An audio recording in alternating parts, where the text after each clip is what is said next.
ഈശോമിശിഹായ്ക്ക് സ്തുതിയായിരിക്കട്ടെ. ഹൃദയം തിരുഹൃദയം വിചിന്തനത്തിൽ നമ്മൾ ഇന്ന് ധ്യാനിക്കുന്നത് ഹൃദയത്തെ വിരൂപമാക്കുന്ന മറ്റൊരു കാര്യമാണ്. അതാണ് മന്ദോഷ്ണാവസ്ഥ. ചൂടോ തണുപ്പോ ഇല്ലാത്ത മന്ദോഷ്ണാവസ്ഥ നമ്മുടെ ഹൃദയത്തെ വിരൂപമാക്കും. മർക്കോസിൻ്റെ സുവിശേഷം 6-ാം അധ്യായം 52-ാമത്തെ വചനം ഇതിലേക്ക് ഒരു സൂചന നൽകുന്നത് നമുക്ക് കാണാൻ പറ്റും. മന്ദീഭവിച്ച ഹൃദയം, അതിൻ്റെ ഒരു പ്രത്യേകത അത് ദൈവിക രഹസ്യങ്ങൾ ഗ്രഹിക്കത്തില്ല എന്നുള്ളതാണ്. ഹൃദയം മന്ദീഭവിച്ചാൽ ദൈവിക രഹസ്യങ്ങൾ ആ ഹൃദയത്തിന് ഗ്രഹിക്കാൻ പറ്റാതെ കണ്ടാകും. ലൂക്കായുടെ സുവിശേഷം 24-ാം അധ്യായം അതിൻ്റെ 25, 26 വചനങ്ങൾ വായിക്കുമ്പോൾ ഉത്ഥിതനായ കർത്താവ് ആ സമൂഹത്തോടൊപ്പം യാത്ര ചെയ്യുന്നത് നമുക്ക് കാണാൻ പറ്റും. ഇനി അവരോട് ചോദിച്ച ഒരു ചോദ്യം, ഹൃദയം മന്ദീഭവിച്ചവരെ ക്രിസ്തു ഇതെല്ലാം സഹിച്ച് മഹത്വത്തിലേക്ക് പ്രവേശിക്കേണ്ടിയിരുന്നില്ലേ?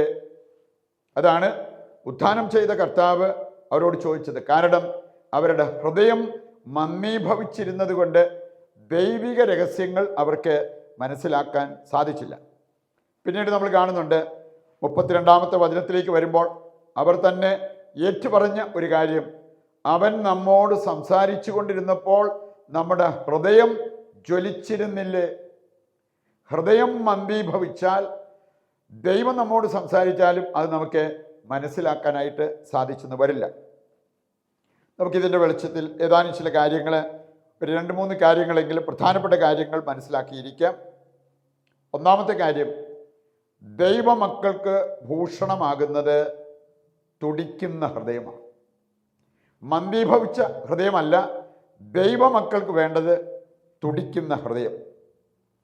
നമുക്കറിയാം, ചില വ്യക്തികൾക്ക് ചില ഡ്രസ്സ് ചേരും, അതേ ഡ്രസ്സ് മറ്റു ചിലർക്ക് ചേരണമെന്നില്ല. ചില ആഭരണങ്ങൾ ചേരുന്നതും ചേരാത്തതുമുണ്ട്. എന്ന് പറഞ്ഞ പോലെ ദൈവമക്കൾക്ക് ചേരുന്നത് മന്ദീഭവിച്ച ഹൃദയമല്ല, തുടിപ്പുള്ള ഹൃദയം. ജെറമ്യായുടെ പുസ്തകം 31-ാം അധ്യായം 20-ാമത്തെ വചനം എടുക്കുമ്പോൾ അവിടെ നമ്മൾ കാണുന്നുണ്ട്, എഫ്രായിം, നിന്നെ കാണുമ്പോൾ എൻ്റെ ഹൃദയം തുടിക്കുന്നു എന്ന് ദൈവം പറഞ്ഞിരിക്കുന്നത്. അപ്പം ദൈവത്തിൻ്റെ ഹൃദയം തുടിപ്പുള്ള ഹൃദയമായിരുന്നു എന്ന് നമുക്ക് മനസ്സിലാക്കാൻ പറ്റും. എങ്കിൽ ദൈവമക്കളുടെ ഹൃദയവും തുടിപ്പുള്ള ഹൃദയമായിരിക്കണം. മന്ദീഭവിച്ച ഒരു ഹൃദയമല്ല, തുടിക്കുന്ന ഒരു ഹൃദയമാണ് നമുക്കുണ്ടാകേണ്ടത്. അത് നമ്മുടെ പ്രാർത്ഥനയിലും ബലിയർപ്പണത്തിലും നമ്മുടെ ശുശ്രൂഷാ ജീവിതത്തിലുമെല്ലാം അത് പ്രകടമാകണം. തുടിക്കുന്ന ഒരു ഹൃദയമാണെങ്കിൽ അത് പ്രകടമായിരിക്കും. എസെക്കിയേൽ 16, 42-ാമത്തെ വചനം എടുക്കുമ്പോൾ അവിടെ കർത്താവ് പറയുന്നൊരു കാര്യമുണ്ട്, എൻ്റെ അസൂയ നിന്നെ വിട്ടുപോയി എന്ന് പറഞ്ഞാൽ ദൈവത്തിന് ഇസ്രായേൽക്കാരോടുണ്ടായിരുന്നത് ഒരു അസൂയാലുവിൻ്റെ സ്നേഹം. ഇവർ അവിശ്വസ്തത കാണിച്ചപ്പോൾ, വിഗ്രഹാരാധന പോലുള്ള മാരകപാപത്തിലേക്ക് പോയപ്പോൾ കർത്താവ് പറയാണ്, എൻ്റെ അസൂയ നിന്നെ വിട്ടുപോയി എന്ന്. പറയുണ്ട്, ദൈവത്തിന് ഇസ്രായേൽക്കാരോട് ഉണ്ടായിരുന്ന ഒരു സ്നേഹം തുടിക്കുന്ന ഹൃദയത്തിൽ നിന്ന് ഉത്ഭവിച്ച ഒരു സ്നേഹമാണ് എന്ന് നമുക്ക് മനസ്സിലാക്കാൻ പറ്റും. മർക്കോസിൻ്റെ സുവിശേഷം 12-ാം അധ്യായം 30-ാമത്തെ വചനം എടുക്കുമ്പോൾ നമ്മൾ കാണുന്നുണ്ട്, സുപ്രധാന കൽപ്പനയെന്ന് പറഞ്ഞിരിക്കുന്നത് പൂർണ്ണ ഹൃദയത്തോടെ ദൈവത്തെ സ്നേഹിക്കുന്നതാണ്. ഇനി അതിന് ഈ കൽപ്പന പാലിക്കാൻ നമുക്ക് ആവശ്യമായിട്ടുള്ളത് തുടിക്കുന്ന ഒരു ഹൃദയമാണ് എന്നുള്ളത് നാം മനസ്സിലാക്കിയിരിക്കണം. രണ്ടാമതായിട്ട് നാം തിരിച്ചറിയേണ്ടത്, മന്ദോഷ്ണാവസ്ഥ ദൈവമക്കൾക്ക് ഒരു ശാപമാണ്. നമുക്ക് ഭൂഷണമാകുന്നത് തുടിക്കുന്ന ഒരു ഹൃദയം. മന്ദോഷ്ണാവസ്ഥ എന്ന് പറയുന്നത് ഒരു ശാപമായിട്ട് നമ്മൾ കാണണം. ചൂടോ തണുപ്പോ ഇല്ലാത്ത മന്ദോഷ്ണാവസ്ഥ. ഇതാണ് വെളിപാട് പുസ്തകം 3-ാം അധ്യായം 15 മുതൽ 19 വരെയുള്ള വചനഭാഗം നമ്മെ ഓർമ്മിപ്പിക്കുന്നത്. കർത്താവ് അരുൾ ചെയ്യുന്നു, എനിക്ക് നിന്നെ അറിയാം, നീ ചൂടോ തണുപ്പോ ഇല്ലാത്ത മന്ദോഷ്ണാവസ്ഥയിൽ കഴിയുന്ന വ്യക്തിയാണ്. ചൂടോ തണുപ്പോ ഉള്ള വ്യക്തിയായിരുന്നെങ്കിൽ എന്ന് ഞാൻ ആഗ്രഹിക്കുന്നു. എൻ്റെ അവസാനം പറയാണ്, തീഷ്ണതയില്ലാത്ത മന്ദോഷ്ണാവസ്ഥയിൽ കഴിയുന്ന ഒരു വ്യക്തിയാണ് നീയെങ്കിൽ അനുദപിച്ച് തീഷ്ണതയുള്ള വ്യക്തിയായി മാറുക. പ്രിയപ്പെട്ടവരെ, അവസാനമായിട്ട് നമുക്ക് ചിന്തിക്കാൻ സാധിക്കുന്ന ഒരു കാര്യം, ദൈവം ദൈവമക്കളിൽ നിന്നും പ്രതീക്ഷിക്കുന്ന ചില കാര്യങ്ങളുണ്ട്. ഒന്നാമത്തേത് പൂർണ്ണത. മത്തായി 5:48 പറഞ്ഞിട്ടുണ്ട്, പിതാവ് പൂർണ്ണനായിരിക്കുന്നത് പോലെ നിങ്ങളും പൂർണ്ണരായിരിക്കുക.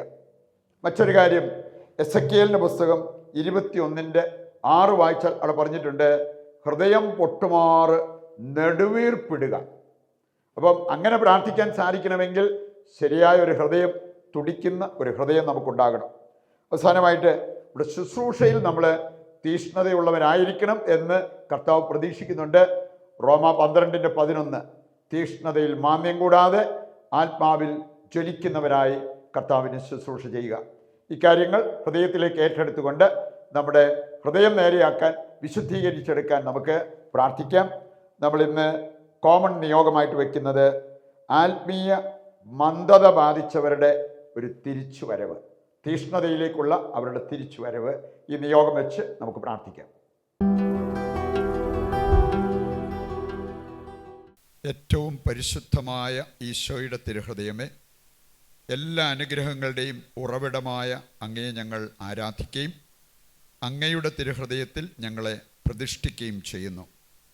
ഞങ്ങളുടെ പാപങ്ങൾ മൂലം കുത്തി തുറക്കപ്പെട്ട ഈശോയുടെ തിരുഹൃദയമേ, ഞങ്ങൾ ചെയ്തു പോയ എല്ലാ പാപങ്ങളെയും ഓർത്ത് ഞങ്ങൾ പശ്ചാത്തപിച്ച് ഞങ്ങളുടെ എളിയ ഹൃദയത്തെ അങ്ങേക്ക് കാഴ്ചവെക്കുന്നു. നല്ല ഈശോയെ, അങ്ങേക്ക് വേണ്ടി ജീവിക്കാനും അങ്ങേപ്പോലെ എളിമയും ക്ഷമയും അനുസരണവും ഉള്ളവരാകാനും ഞങ്ങളെ അനുഗ്രഹിക്കണമേ. തിരുഹൃദയ ഭക്തർക്ക് അങ്ങ് വാഗ്ദാനം ചെയ്തിട്ടുള്ള എല്ലാ അനുഗ്രഹങ്ങളും ഞങ്ങളുടെ മേൽ ചൊരിയണമേ. ഈശോയുടെ മധുരമുള്ള തിരുഹൃദയമേ, ഞങ്ങളുടെ ഹൃദയം അങ്ങയുടെ ഹൃദയം പോലെ ആക്കണമേ. ആമേൻ. താഴ്ന്ന സ്വരത്തിൽ കർത്താവിനെ സ്തുതിച്ചുകൊണ്ട് ദിവ്യകാരുണ്യത്തിൻ്റെ ആശീർവാദത്തിനായിട്ട് നമുക്ക് ഒരുങ്ങാം. യേശുവേ നന്ദി, ഹല്ലേലൂയ, ഹല്ലേലൂയ. കർത്താവെ ഏറ്റെടുക്കണമേ. ഞങ്ങളുടെ എല്ലാ ആവശ്യങ്ങളെയും അവിടുന്ന് ഏറ്റെടുത്ത് ഞങ്ങളെ അനുഗ്രഹിക്കുവാൻ തിരുവുള്ളമാകണമേ. അങ്ങയുടെ തിരുഹൃദയത്തിൽ ഞങ്ങൾക്ക് അഭയം തരണമേ. യേശുവേ നന്ദി, യേശുവേ സ്തുതി.